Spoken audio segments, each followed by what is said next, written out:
What would you do if you were laying in bed one day and you heard something go, meow? Don't worry, it's spooky, right? It's spooky, okay? Have faith in me. And then, if that wasn't enough, if that story wasn't enough to sell you on it, and then, for once, we finally answer the question, why does Bigfoot have big feet? Today on Dead Rabbit Radio.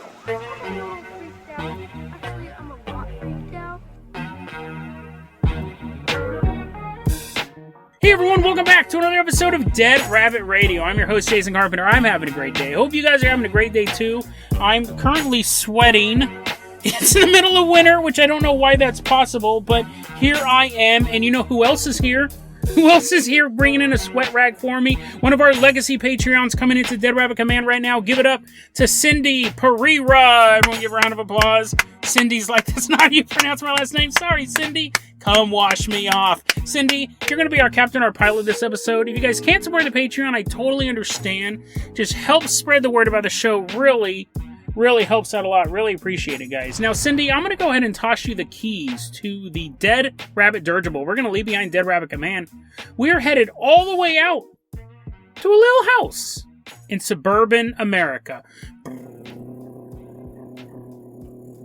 Cindy's flying us all the way out to this little house. Now, this story was posted anonymously. The username is Corn Country Bumpkin. So I imagine it's somewhere in like Kettle Corn, Kansas, hanging out. We'll call her Bailey for short. So Bailey is going to tell us the story about what's going on in her house. And we just walk into the house and she's sitting there on the couch and she goes, guys, been having some really big issues going on here. Now, this is an old house. And we're like, yeah, we figured it.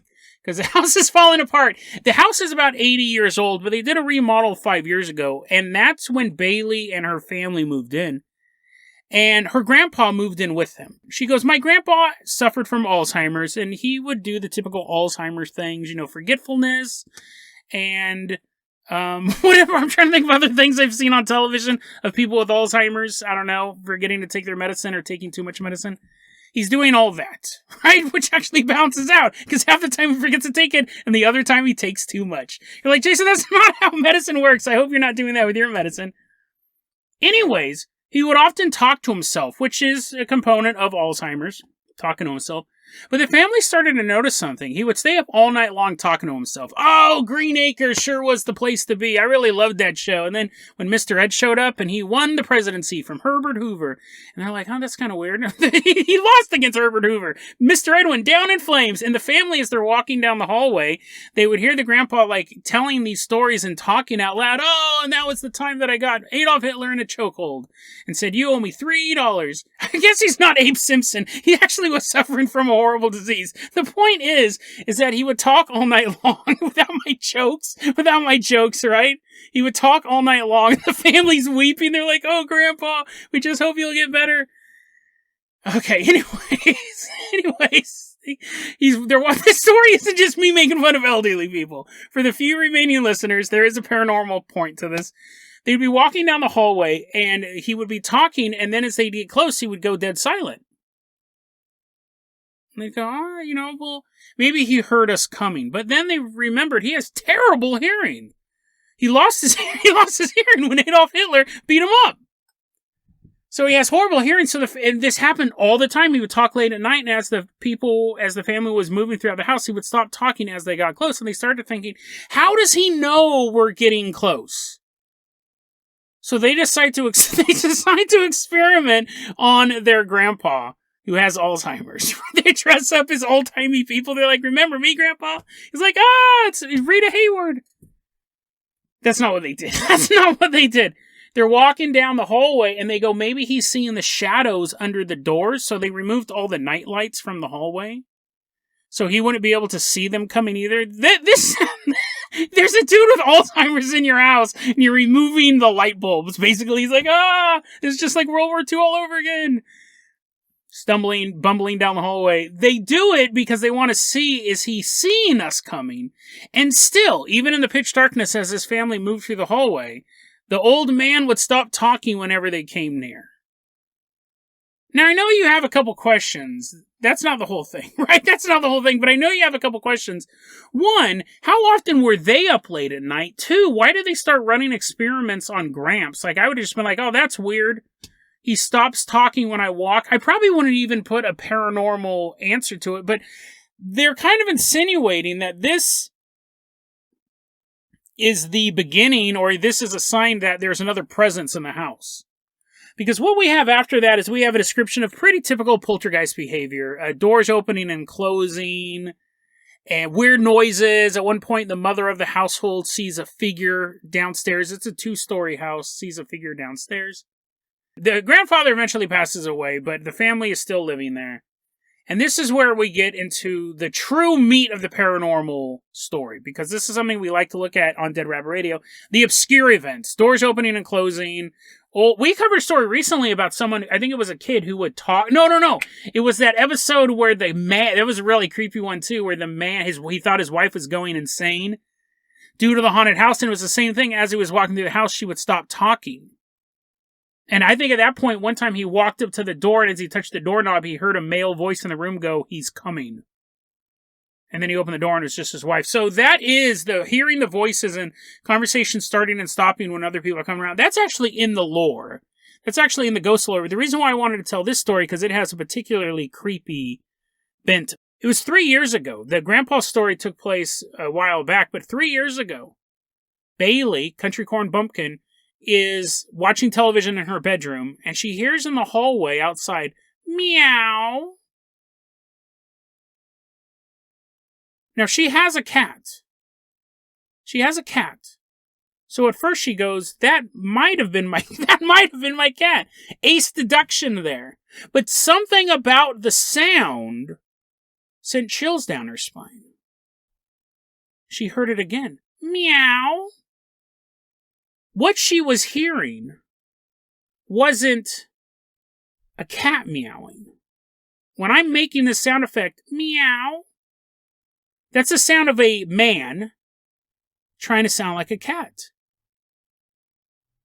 It doesn't actually sound like a cat. You guys understand what I'm going for. That's what she heard in the hallway. She heard the sound of a man imitating a cat. Meow. Dad, is that you? Bailey asks. Meow. Is the only reply. It is the sound of a man imitating a cat.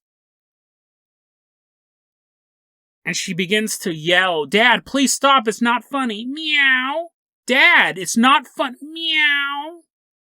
Meow. Meow. Noise continues and Bailey begins sobbing, and eventually she no longer hears it. The next morning, though, she asks her dad, hey, what was up with that? Why are you in the hallway meowing? He's like, what are you talking about? She goes, I heard someone meowing. He goes, you have a cat, right? She goes, yeah. But this was the sound of a man imitating a cat. It was the sound of a man saying meow.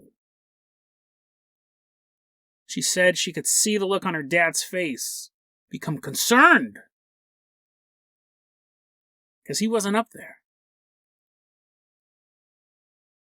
It wasn't him. Bailey posted this just a couple days ago online. She posted this. And remember, this story took place 3 years ago, hearing this meowing noise. And she was just trying to figure out, like, what could possibly be going on in her house with these doors opening and closing and this figure being seen, this man meowing. She posted this a couple days ago. It had been 3 years since she had heard the meow. And then just about 2 days later, she was laying in bed. Meow. She heard it again. For the first time in 3 years, the sound came back. She did this in a follow-up post. She goes, listen, I seriously have a problem. I posted this earlier. No one could seem to help me. What is going on? She said not only did the voice this time meow like a cat, she said it also laughed like her brother.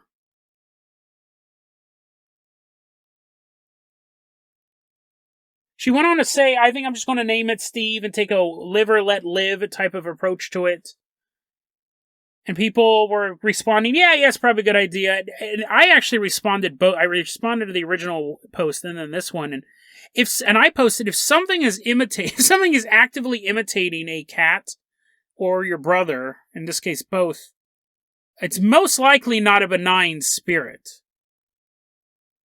A benign spirit doesn't have to trick you to come out. You're never going to hear, like, come here, Alice. Come into the darkness. And then you go in the darkness and Santa Claus is there, right? It's always something that's trying to trick you in. But she's like, nah, I'm fine. I'm just going to... whatever's in this house is... I would bet dollars to donuts that this is something negative. Why it's popping up again? Maybe it's because she gave it the attention online talking about it. It's chilling. The idea of something, if you heard a cat out in your hallway and you went out and there was no cat, that would be scary, right? But you could chalk that up. But a man imitating a cat, a male spirit imitating a feline, that's a whole other level of creepiness. You heard a dog barking in your backyard, or imagine if you heard a man going, roof, roof, roof, roof. Which one is going to make you go grab the shotgun quicker? So hopefully Bailey's house is not too haunted, but the fact that this has been ongoing, the fact that she had them meowing 3 years ago, and then that was the only encounter she posted about it comes back, and it's imitating her brother, and seems to try to be on friendly terms with it. This is a recipe for disaster. I wish you the best, Bailey, but do not leave. I say when you get home, just lock yourself in your room, and maybe do college online and get a job online and just live there forever. Because, yeah, there's something not good in that house. Cindy, I'm going to go ahead and toss you the keys to the Carpenter copter. We're leaving behind Bailey's house before she gets too possessed. Follow them. And all these men going, meow, meow, meow, are chasing us down the street. Cindy, go ahead, fire up that Carpenter copter. We are leaving behind this horrific vision of the future. We are headed all the way out to Wingdale, New York. Why does Bigfoot have big feet? That is never really answered. And it's funny because I'm sure I've thought about it once or twice, but I don't think I've ever really thought about it. It's almost a given, right? Because it's in his name. Why does Bigfoot have big feet? It's the only thing that he's known for. I mean, other than the disappearance and the ability to, vanish into thin air and you know what I mean? Like if Bigfoot had regular sized feet, if it was a 6 foot tall walking simian that had, I wear what, size 11, size 12s? If he had my size foot, which is just normal size foot, you never know he was in the woods, right? You would just assume it was some hippie dude walking through the woods. The only reason why Bigfoot is the legend he is because of the size of his feet. That is notable across the species, whether it's the Yeti or it's you want to go with the general Sasquatch terminology or Bigfoot. He has big feet. That's what we find in the soil. Other than that, it's people seeing something in the woods, which they can never really verify. It's finding fur, which inconclusive maybe. But it's the feet, it's the cast. Even if you went to someone and go, I found fur in the woods on a tree, you're like, everything in the forest is furry, bro. Have you ever seen a squirrel? But it's the big feet. But why does he have big feet? And this is a super interesting question, and we've never dug into it here. And I found a story that explains why Bigfoot has big feet. Now, it's not some folk tale, right? It's not some legend about, and then he dropped 2 giant weights on his feet, and they flattened out. The end. It's an evolutionary reason of why Bigfoot would have big feet. Because other than their height, we're talking these things are generally 8, 9 feet tall. You would need big feet to hold up. But what would be the evolutionary advantage first off, what would be the evolutionary advantage to be 9 feet tall in the woods anyways? It would actually make it very, very hard to maneuver through the trees. There are no 9 foot tall bipedal creatures alive on the planet today. Jamie, fact check that. As sure as I sounded in my voice, fact check that. Walking mainly on, grizzly bears walk on 2 feet from time to time, but they don't run through the forest like that. So what would be the evolutionary advantage? And then you start thinking there would be none. You would need big feet to hold up a big height, yes.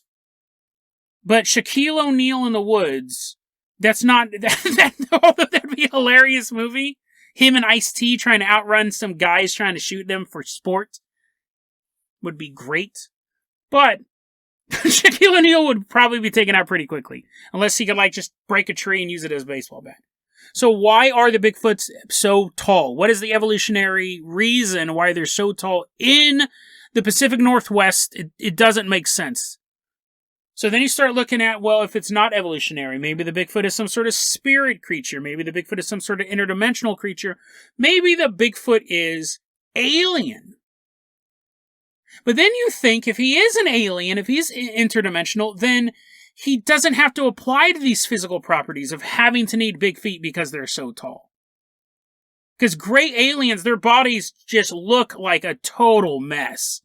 Right? They got them skinny little arms and that tiny little body and that big old head with those giant eyes that you could literally just throw sand from across the room. Sand!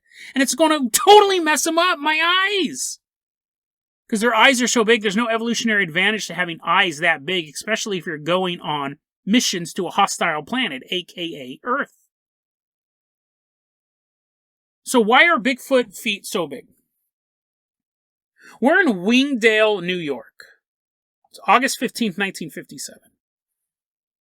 In Wingdale, New York, there's a little camp. Camp on Awana. They're just walking around, these kids. One kid has a little trumpet. They have banners and stuff. It's 10:20 p.m. It's actually 10:20 p.m., so I don't think they're having the powwow this late at night. But they were supposed to be having some fun, but what happened was there were these 8 campers who got in trouble.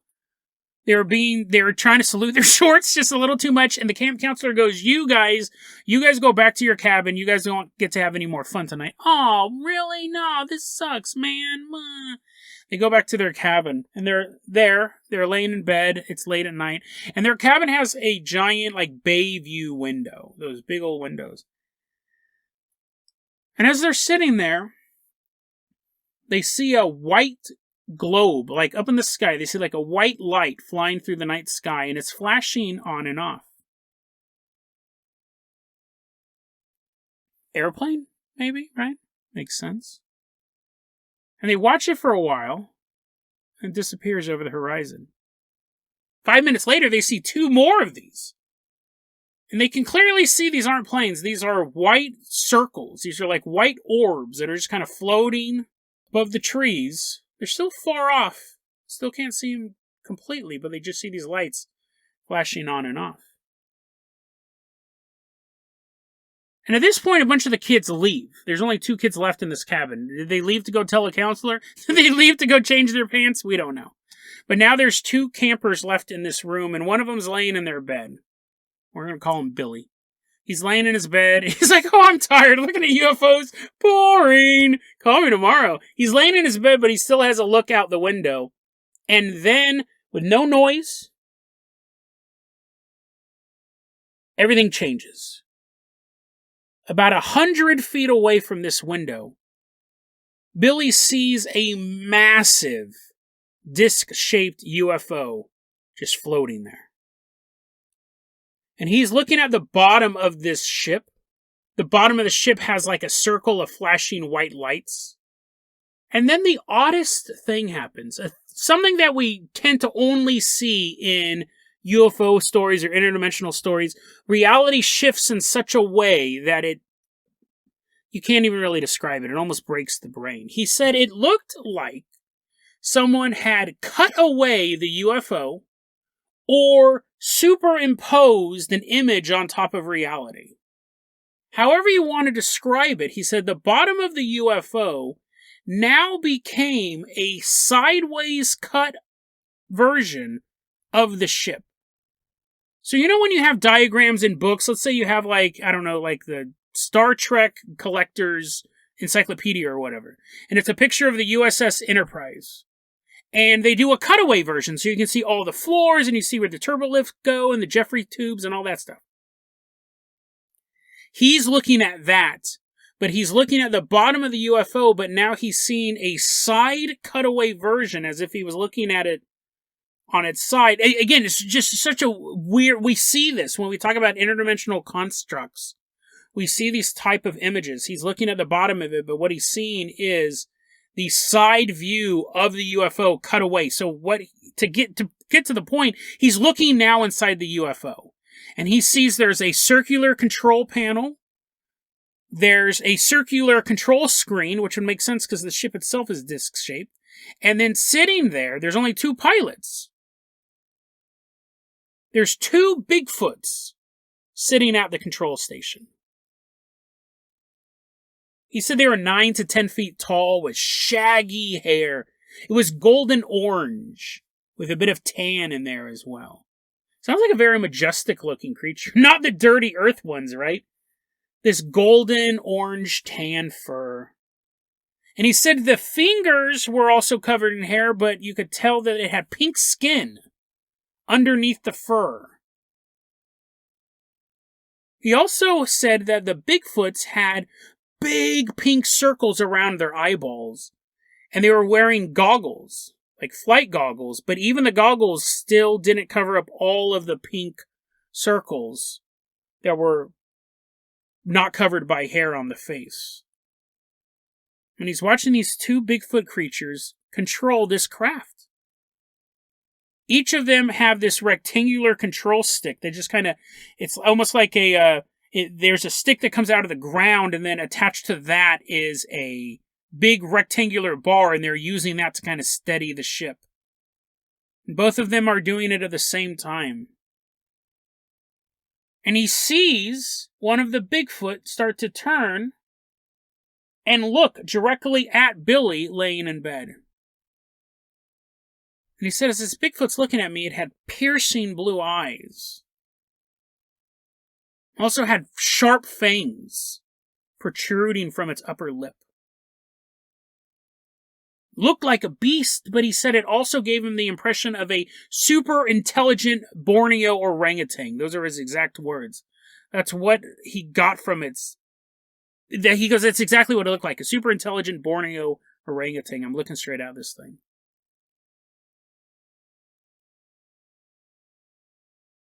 But the way the ship is powered is with pedals. And he says, I'm looking at these Bigfoots, and both of them, underneath their little control panel, they had 2 pedals. Like the pedals a organ player would press to go, womp, womp, womp, womp, or whatever those pedals do, I'm not for sure. Make some sort of music. But the point is, they had these pedals. These large pedals underneath their control panel, and both of the creatures, with their massive feet covering the pedals, had to operate them, just keep going up and down, both of them in synchronicity. Were pressing these foot pedals the entire time the UFO was hovering there. He said, as I'm looking at this Bigfoot creature, I feel a psychic link to it. I felt connected to it.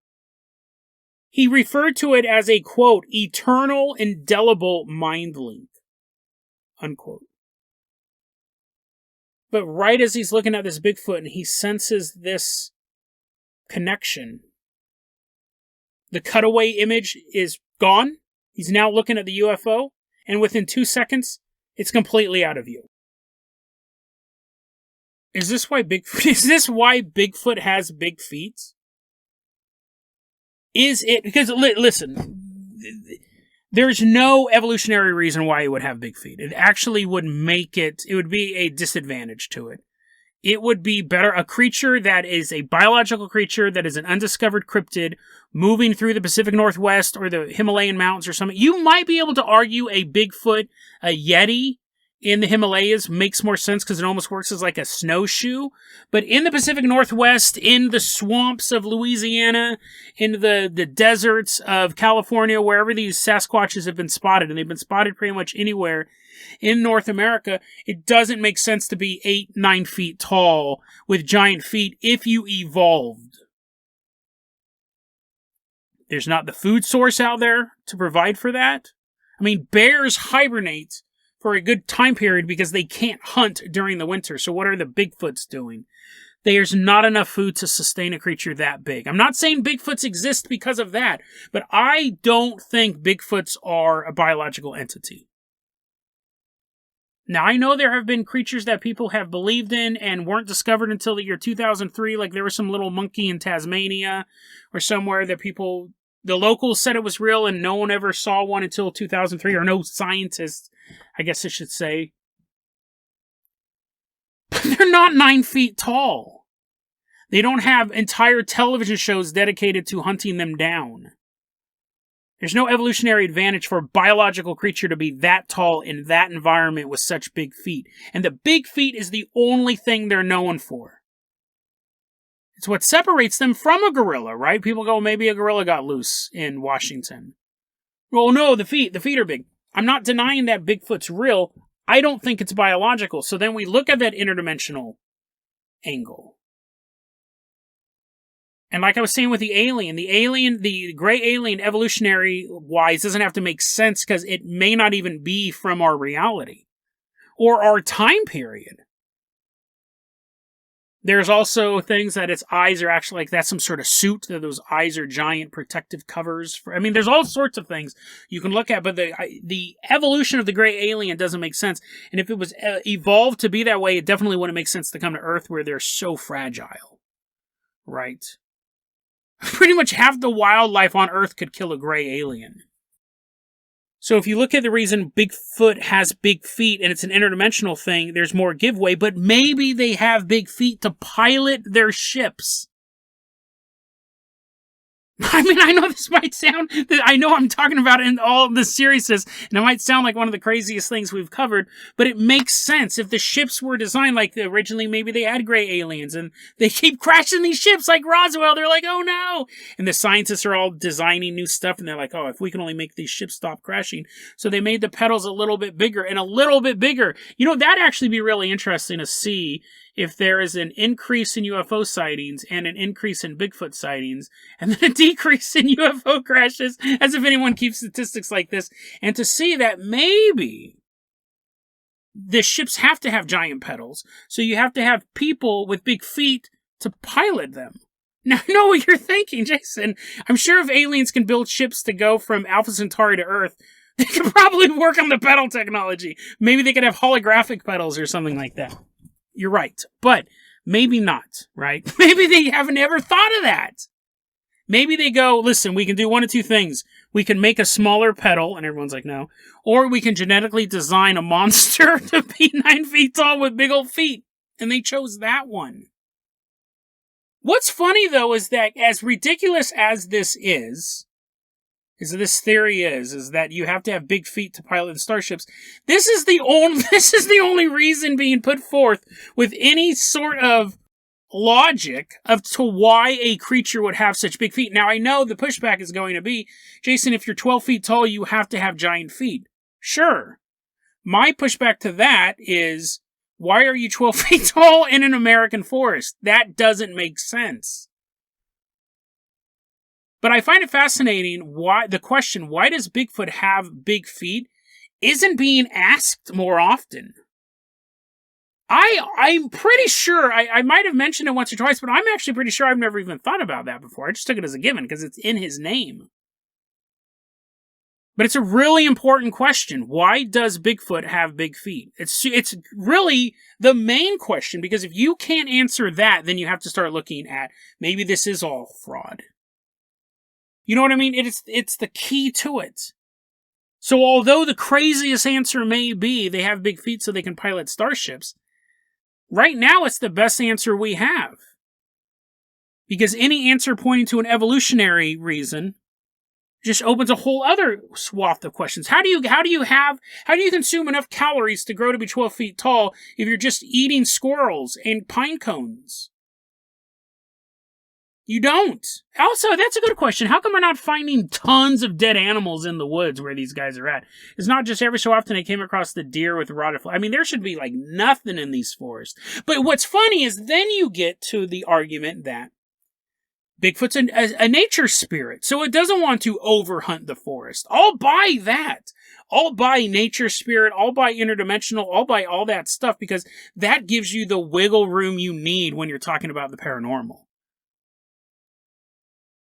But if you go, no, this was evolved to be this creature, and it's been this height for hundreds of years, and its food needs have never changed, and its habitat has never changed, and all this stuff has never changed, and it has these big feet, that just doesn't make sense. It makes more sense to think that they're piloting UFOs around some camp in New York than it is that this creature evolved naturally.